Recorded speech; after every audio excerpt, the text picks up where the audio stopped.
This looks like a platypus. Hello, guys. Welcome back to YouTube. Welcome back to Every Angle Angling, and welcome back to my college life where I struggle between finals and finding time to do fishing videos. Today, on this episode, we're going to do a mystery tackle box unboxing. But this one is going to be a little bit different because I'm not going to be doing the unboxing. Somebody else is. We're going to do this as kind of like a perspective video where we see what people who don't really know anything about fishing think about the baits in these boxes. Just first impressions, and then we'll go through, and I'll break down what the baits actually are and what their purpose actually is versus what ordinary people might view these baits as. You're going to open this, but you're gonna sit down, and I'm gonna talk about you a little bit. So we have our mystery tackle box here. We have an unbiased opinion onto what these baits in the box truly do look like. What's gonna happen here is I'm gonna pull the baits out of the box, show them to the camera, and then he's going to give his first impression on it, and then I'm going to go back and actually break down the legitimacy of the baits. So let's get this started. First, we have this thing. I don't know what it is. I guess he will tell us. This first one is a really squinchy one. It smells weird. I think this is supposed to replicate a small fish.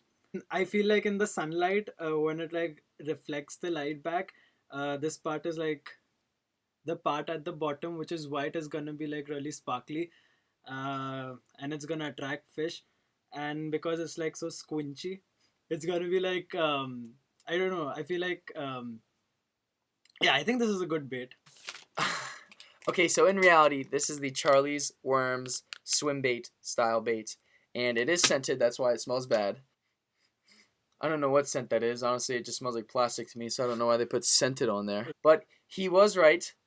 It is a minnow presentation, as you said, a small fish. So this is meant to replicate a minnow, and that paddle tail there is the driving action of the bait. That's going to be the tail action of the fish. He was also right that the color is meant to attract fish in sunny conditions, but it is also meant to replicate the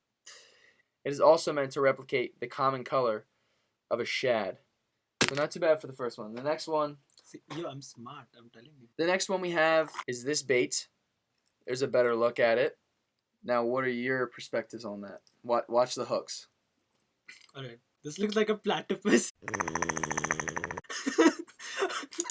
I don't think fish eat platypus, but it looks like a. That literally looks like a bill. You can see it's got two hooks, in case the fish wants to snag it from here, or there's a cheeky little fish who wants to snag it from the back. It's pretty shiny, so I only expect it to be like sparkle a little in the water. It looks really realistic. I don't know why it's got this bill. Maybe it's like for water action that it's like gonna poo squirt water. Okay, in reality, this right here is the Scott Martin Series River to Sea crankbait. Now this is a shad imitation crankbait. You can tell that from the dot right here on the bait and the silver gray streamlined structure of this bait. And as he said, it is very shiny, so it's meant to attract fish underwater. It is true that the two hooks increase your hookup ratio. That's what it's called, a cheeky fish biting the back hook. That's increasing your hookup ratio. And this platypus bill on the front is controlling the diving depth. So if you have a bigger bill on the front, it's going to attract more water. It's going to decrease the hydrodynamicy, and it's going to pull the bait down. This ones with the smaller bills dive more shallow, and the ones with the deeper bills dive really shallow. So this one right here, it doesn't say on the box, but I'm expecting this to go at least 10, 12 feet just because of how big that bill is. I mean, it's almost half the size of the bait itself. But yeah, that's a deep diving crankbait. Next is this. I have absolutely no idea what this is. In case you didn't get to see it, this looks very weird. I don't even know what this is. Oh shit. I guess this is like meant to imitate a slug or something. Um, it's like complete like shiny from the bottom. So I can only expect it to like reflect back a lot of light, and it's got a cheeky little spot over there, which I think is just a cool little touch. Alright, I knew this was going to be an interesting one just because this is an odd looking lure. So, this right here is the Johnson Slam-A-Spoon. And what this is this is a spoon style bait. As you can tell, it kind of resembles a spoon. And what this is imitating is not a slug, it is imitating a minnow. So what you're going to want to do with this is... Wait, a minnow was the thing? A minnow is, yes. This ideally is supposed to imitate the same thing as this. I can't see how. There's So, literally no correlation. The purpose of this is a vertical jigging. When you vertically jig it, the design of the bait causes the bait to move a certain way in water. So when you're jigging this up with hard pulling action, it's just gonna flash a lot, and it's gonna represent a dying minnow in the water. So that's gonna draw a lot of bass in. They're gonna strike this because they think it's a dying minnow that's an easy meal for them. So it's not a slug. It is a cool bait. This is the next item. Go ahead and give your opinion on that. That's a fancy hook if I've seen one. It's a pretty big hook, so I can only imagine you use it to catch the big boys out there. It's got a cheeky little fish at the front, which I imagine looks like the skeleton of a fish, but I don't know why would a fish, why would something go after like only the skeleton without any meat on it? But I can only imagine you use it to catch the bigger fish because this is a pretty big hook compared to the other ones you've got. This bait right here, it's actually not a bait. It's, let me see if that'll focus. No. Apparently this isn't going to focus. But this right here is a Mustad series swim bait hook. And it has a jig head on it with an eyeball, which is supposed to imitate a minnow. You would use with a minnow style bait like this. So, Amir, if you can see that, if you were to put that on there like that, it truly would. Oh, that's smart. It truly would look like a fish swimming in the water. That's really smart. Yes, we are smarter than we look. So ideally you would rig this with a swim bait style bait. This is a pretty versatile weapon though. You could pretty much rig this with anything because bass a lot of times aren't very smart. But yeah, the purpose of this is to rig with swim baits and add some weight to your swim bait action. And actually, this is not meant for the big boys. This size hook will catch you pretty much about any size largemouth bass and smallmouth bass that you're fishing for. This right here is the last bait in the box. What do you think about that? This is a squiggly one. I can only imagine. This looks kind of weird.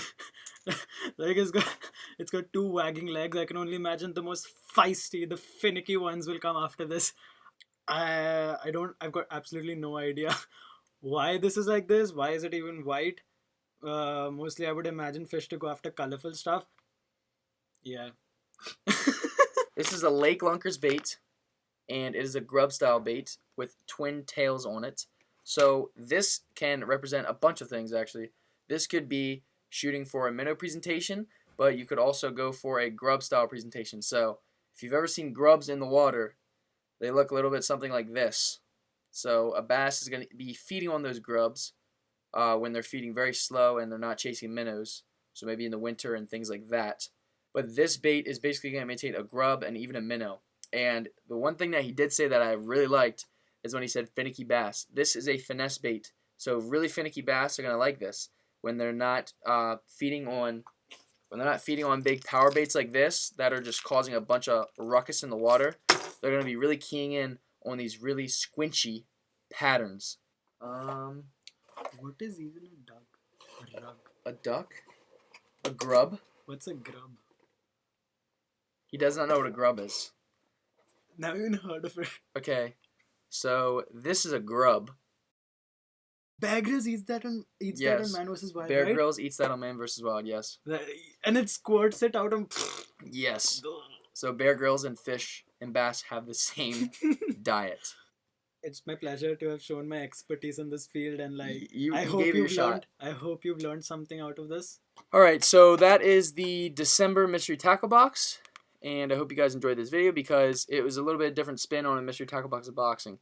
I figured you guys are getting a little bit tired of the normal mystery tackle box unboxings, so I figured I would give a unbiased third-party perspective on what these baits look like and just really show you how much guys like you and I know about stuff like this, whereas people who might not know stuff want to learn things. So that's why it's important that you teach people and do unboxings like this, because he really didn't know what a lot of those baits were, but now he does. If he wants to go fishing in the near future, he can. So just to go through the prices on this mystery tackle box real quickly. This crankbait right here by River to Sea, $12.59. This twin tail grub style presentation soft plastic bait is $3.19. The Mustad swim bait jig head hook, $2.52. The Johnson Slam-A-Spoon, $4.12. And the Charlie's Worm Little Zipper Dipper, $2.49. So guys, thank you for watching this month's Mystery Tackle Box unboxing. If you want to get a subscription to Mystery Tackle Box, I'll leave the link down below. If you want to follow Amir's channel, believe it or not, he has a channel. It's in the works. It's adolescent channel, but it's a vlog channel. I'll leave his channel link down below. He makes good vlogs. They're pretty funny, and he's a cool guy. So wrapping up, thank you guys for watching. I want to wish you all a very Merry Christmas, because I don't know if I'll be making a video before Christmas. So if I don't, have a great Christmas, guys. Have a great holiday season. Go out and catch some big winter bass wherever you're at. Overall, just have a good day and have a good holiday season, guys. Merry Christmas, kids! Ho ho ho ho ho!